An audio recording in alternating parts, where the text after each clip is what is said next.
रिदा, मैं आपकी तरफ आऊंगी। यही बात एक्चुअली कि अब हमने काफी सारा इस कॉन्सेप्ट को डिस्कस तो कर लिया है कि पार्लियामेंट्री सोवरेनिटी क्या है, क्या लिमिट्स हैं, और पाकिस्तान के कॉन्टेक्स्ट में क्या है। तो आप कुछ स्पेसिफिकली हमारे कॉन्टेक्स्ट के हिसाब से अगर जो प्रपोज्ड ड्राफ्ट सर्कुलेट हुआ उस हवाले से आप हाईलाइट करना चाहें कि ऐसी क्या उसके अंदर बुनियादी चीजें हैं जो हम मेरे और आपके हकूक से रिलेटेड है। फॉर एग्जांपल कुछ ऐसे पॉइंट्स, और क्या ऐसे उसके अंदर ऐसी प्रोविजंस हैं जिससे आपको लगता है कि अगर वो आ भी जाए तो वो स्ट्राइक डाउन कर दी जा सकती है, या मतलब कोर्ट्स उसको प्रोबेबली डेफिनेटली रिव्यू जरूर करेंगे एंड ऑल। तो आपके ख्याल में जो इस वक्त प्रपोज ड्राफ्ट है उसके अंदर ऐसे क्या प्रोविजंस हैं जो आपको लगता है कि पोटेंशली कॉन्स्टिट्यूशनल हमारी स्कीम के साथ जो है वो अलाइंड नहीं है? I'll just briefly outline the provisions which I find the most problematic. There are a lot of provisions in this bill. सबसे पहली चीज़ जो मुझे बहुत problematic लगती है कि जो आईनी अदालत बनाई जा रही है उनका जो पहला चीफ जस्टिस आईनी अदालत का प्राइम मिनिस्टर सिलेक्ट करेंगे, और ये मेरी नज़र में एक आज़ाद अदलिया के प्रिंसिपल से बिल्कुल ख़िलाफ़ है। जो हुकूमत है वो आईनी मामलात में पार्टी होती है और हुकूमत इस आईनी अदालत के सामने पेश होगी। क्या हुकूमत का अपॉइंटेड चीफ जस्टिस आज़ाद और गैर जानिबदार फैसला कर सकता है जब हुकूमत की पार्टी होगी? तो मेरी नज़र में ये तो बिल्कुल एक आज़ाद अदलिया के कॉन्सेप्ट से ख़िलाफ़ है कि जो आपके वज़ीर आज़म हैं वो बेसिकली पहले चीफ जस्टिस जो हैं आईनी अदालत के, उनको हैंड पिक करें। दूसरी जो चीज़ है, जो आईनी अदालत है, इस पे जो है सुप्रीम कोर्ट के कोई फैसले जो हैं वो बाइंडिंग नहीं होंगे। और अभी भी जो सुप्रीम कोर्ट है, लार्जर बेंचेस सुप्रीम कोर्ट के, वो अपने पुराने डिसीजन जो हैं वो ओवरटर्न कर सकते हैं। मगर जो आपका प्रेसिडेंट सालों से सेट हुआ है, जो एक सर्टेनिटी है ऑफ लॉ, वो सारी आप एक ख़त्म कर रहे हैं कि एक सुप्रा कॉन्स्टिट्यूशनल बॉडी है जिस पे अब कोई प्रेसिडेंट बाइंडिंग नहीं है और वो आगे जो मर्जी करें, वो जो मर्जी कानून जो है वो सेट कर सकते हैं।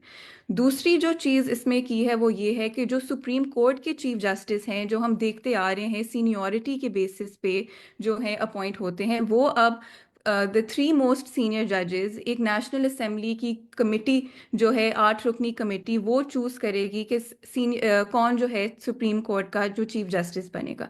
ये भी मेरी नज़र में एक आज़ाद अदलिया के प्रिंसिपल के खिलाफ है, क्योंकि आप फिर 3 सीनियर जजेस में इतना आप डिस्क्रेशन दे रहे हैं उस नेशनल असेंबली कमेटी को। तो वो जो 3 सीनियर जजेस हैं, फिर अगेन जब वो हुकूमत की कोई केस होगा, तो क्या वो उन 3 सीनियर जजेस में क्यों हम ये कर रहे हैं? आपने एक कन्वेंशन सेट कर दी थी कि सीनियरिटी के बेसिस पे जो चीफ जस्टिस है वो अपॉइंट होंगे। ऐसी क्या सूरत हाल है प्रेजेंटली जो आप इसको बदल रहे हैं? क्योंकि अफसोस से कहना पड़ता है, you can't attribute bad faith to the legislature, कि जो अमेंडमेंट्स की जा रही हैं वो स्पेसिफिक जजेस को टारगेट करने के लिए की जा रही हैं।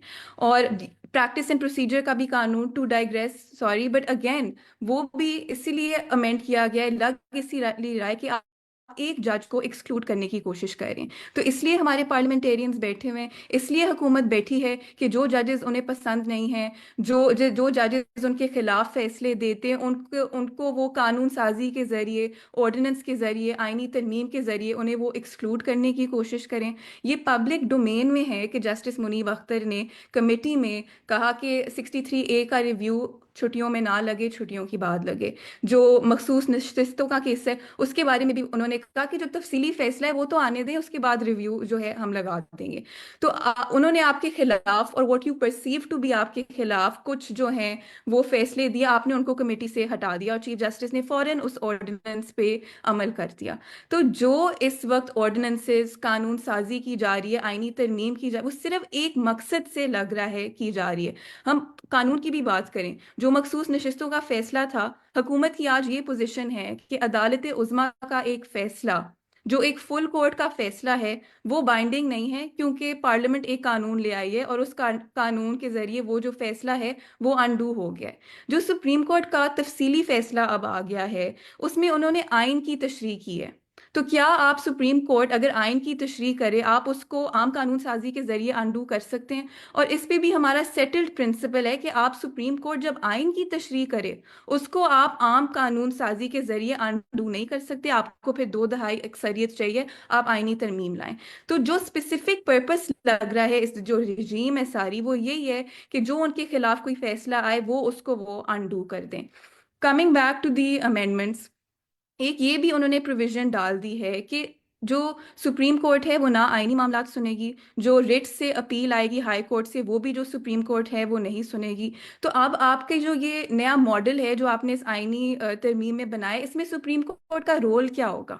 میری نظر میں تو آپ نے سپریم کورٹ کو تو بالکل ایک طرح سے ابالش اور ریڈنڈنٹ بنا دیا ہے ان پروپوزڈ امینڈمنٹس کے ذریعے۔ Supreme court will now be subservient to the federal constitutional court. تو کیا رول آپ کے سپریم کورٹ ججز جو ہیں وہ پلے کریں گے اس پورے نظام میں؟ ایک اور پروویژن پھر یہ ہے کہ that no order under the writ jurisdiction 199 will be passed against those who are performing functions under any law relating to national security۔ اور یہ ایک اتنی خوفناک پروویژن ہے کہ جب میں نے یہ امینڈمنٹس پڑھی، this was one of the most striking amendments for me, کہ آپ ہائی کورٹس کا اختیار روک رہے ہیں کہ وہ کوئی آرڈر نہ پاس کر سکے اگر کوئی ریاستی ادارہ کہے کہ ہم نیشنل سیکیورٹی کے حوالے سے جو ہے وہ کام کر رہے ہیں۔ اب جو جبری گمشدگی کے کیسز ہوتے ہیں، مسنگ پرسنس کے کیسز ہوتے ہیں، اس میں جو ایلیگیشن ہوتی ہے وہ ریاست کے خلاف ہوتی ہے اور ریاست کے اداروں کے خلاف ہوتی ہے۔ ان کیسز میں ہم ریسنٹلی دیکھ رہے تھے کہ اسلام آباد ہائی کورٹ نہ صرف کہہ رہے تھے کہ جو لوگ لاپتہ کیا گئے ہیں ان کو بازیاب کیا جائے، مگر انہوں نے احتساب کا بھی بات کیا کہ جو لوگ فورس ڈس اپیرنسز میں انوالوڈ ہیں ان کا احتساب بھی ہو۔ اور جسٹس بابر ستار بہت اور بھی ججز ہیں اسلام آباد ہائی کورٹ میں جو بہت پوزیشنز لے رہے ہیں، تو آپ نے اب ان کا بھی ایک طرح سے آپ نے ہاتھ باندھ دیے ہیں۔ اور ہمارے ملک میں ہم نے دیکھا ہے کہ نیشنل سیکیورٹی، قومی سلامتی کو کس طرح یوز کیا جاتا ہے۔ انٹرنمنٹ سینٹرز بنائے گئے خیبر پختونخوا، جو آج تک سپریم کورٹ نے کیس نہیں لگایا، وہ کہا گیا کہ جی ہم نے قومی سلامتی کے لیے شہریوں کو انٹرنمنٹ سینٹرز میں بند کیا ہوا ہے۔ ٹویٹر کیوں بین کیا ہوا ہے؟ ٹویٹر اس لیے بین کیا ہوا ہے کیونکہ ہم نے نیشنل سیکیورٹی کے لیے بین کیا ہوا ہے۔ تو ہر چیز کو نیشنل سیکیورٹی کا کور دیا جاتا ہے کہ یہ ہم نے in the interest of national security کی ہے۔ اور اب آپ نے ہائی کورٹس کا بھی آپ ایک طرح سے ان کی جو پاور ہے وہ لینا چاہ رہے ہیں، اور یہ بھی again what is it is an attack on independent ججز۔ ایک اور پروویژن یہ بھی ہے کہ ججز can be transferred of the high courts without their consent. Previously, you would require the consent of a high court judge before their transfer۔ اب آپ نے وہ جو consent کی جو پروویژن ہے آپ نے اس کو چینج کر دی ہے۔ اگین کیوں آپ نے یہ امینڈمنٹ لائے ہیں؟ اور کوئی ریزنز بھی نہیں دی گئی، اور اس کو بھی اگر ہم کنٹیکسچولائز کریں، ابھی ریسنٹلی اسلام آباد ہائی کورٹ کے 6 ججز نے خط لکھا جس میں انہوں نے انٹیلیجنس ایجنسیز کے خلاف کچھ باتیں کی۔ اب آپ اپنے آپ کو یہ اختیار دے رہے ہیں کہ جج کے کنسنٹ کے بغیر آپ ان کو جو ہے ٹرانسفر کر سکتے ہیں۔ And the last thing I want to add about the amendments is کہ جو لاز ہیں related to the armed forces, کچھ قانون related to the appointment, reappointment, extension of the service chiefs, which includes the chief of army staff, the naval chief، ان کو آپ نے ایک constitutional کور دے دیا، اور آپ نے کہا کہ اگر آپ نے ان قانون کو بدلنا ہے تو آپ کو آئینی ترمیم لانی ہوگی، یہ عام قانون سازی کے ذریعے آپ اس کو نہیں بدل سکتے۔ اور میری نظر میں اگر آپ کسی چیز کو آئینی تحفظ دینا چاہ رہے ہیں تو پھر آپ پراپر آئین کی جو پروویژنز ہیں آپ اس کو انکلوڈ کریں۔ آپ یہ نہیں کر سکتے کہ آپ کے یہ جو پورا قانون ہے related to the armed forces and related to the appointment, reappointment, extension, اس سب کو ہم جو ہے آئینی تحفظ دے رہے ہیں۔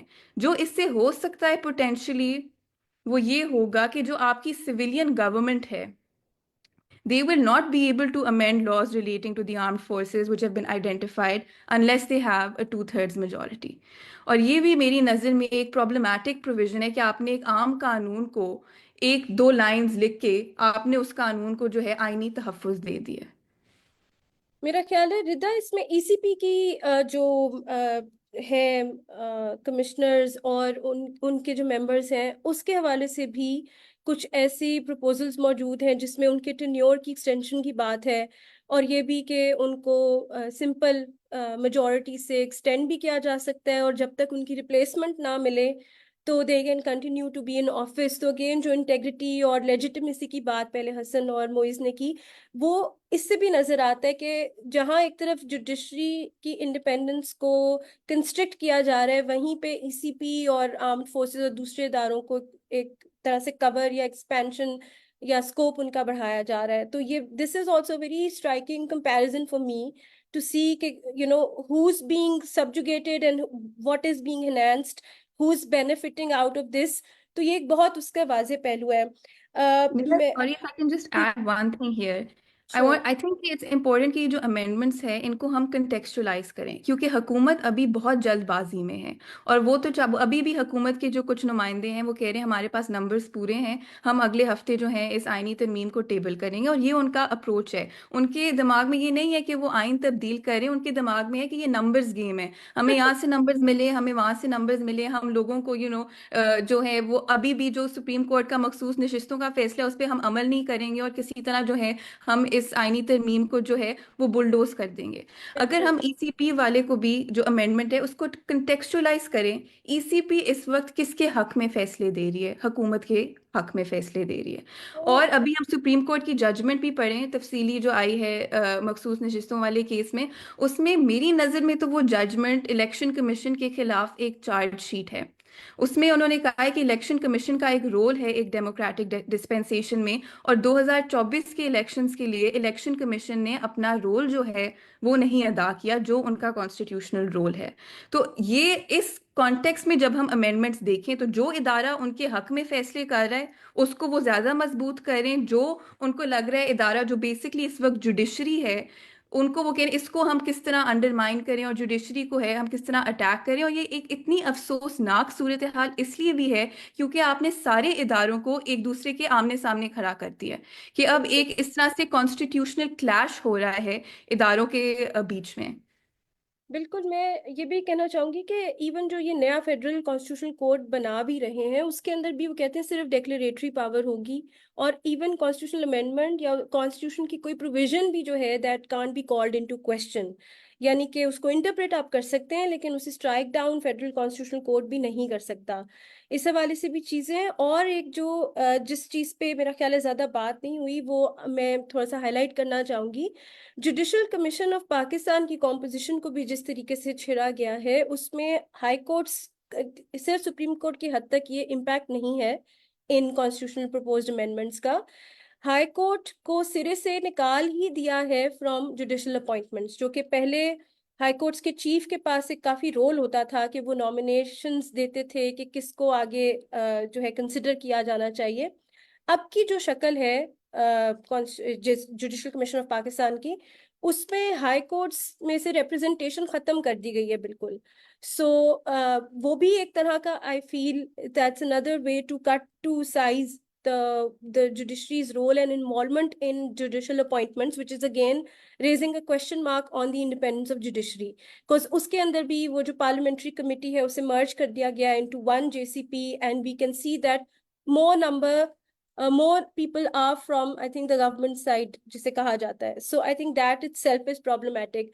और एक चीज जो being somebody from women in law, जो हमारा काफी अरसे से एक कॉन्वर्सेशन रही है कि टेक्निकलिटीज ले आते हैं गेट कीपिंग करने के लिए, और वो मजीद एजिस्ट मतलब मजीद ऐसी चीज़ों को इंट्रोड्यूस कर देते हैं टेक्निकलिटीज को, जिसकी वजह से खवातीन जो वकला है या जो इस फील्ड में है भी उनके लिए मोर एंड मोर डिफिकल्ट होता जाता है of reaching these corridors of decision making and wherever power is.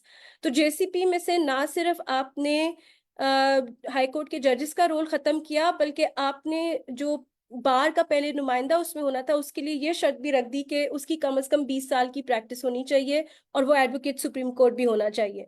तो आप मजीद लिमिट करते जा रहे हैं ये spaces for women. We know that only 4% of women make up advocate of the supreme court, और उसको भी अगर हम डिटेल में एक्सप्लोर करना शुरू करें तो we know that there is a whole discriminatory process, not just discriminatory but also arbitrary process of how licenses interviews are conducted, how your work is allocated, how many number of cases you need to appear in as a counsel, तो फिर आप जाके eligible होंगे for that interview, फिर आपकी degree verify होनी है, all of that.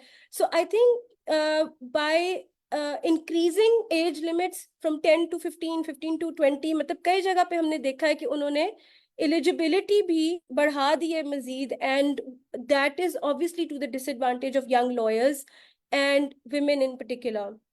सिर्फ एक जगह पे एज कम की है, which is in the high courts, जो कि पहले 40 थी, फिर 45 की गई, अब वापस 40 years पे ले आए हैं वो. सो आई डोंट इवन अंडरस्टैंड कि इसके पीछे क्या साइंस है कि एक तरफ वो रोल खत्म कर रहे हैं हाई कोर्ट के जजेस का, दूसरी तरफ एज कम कर रहे हैं.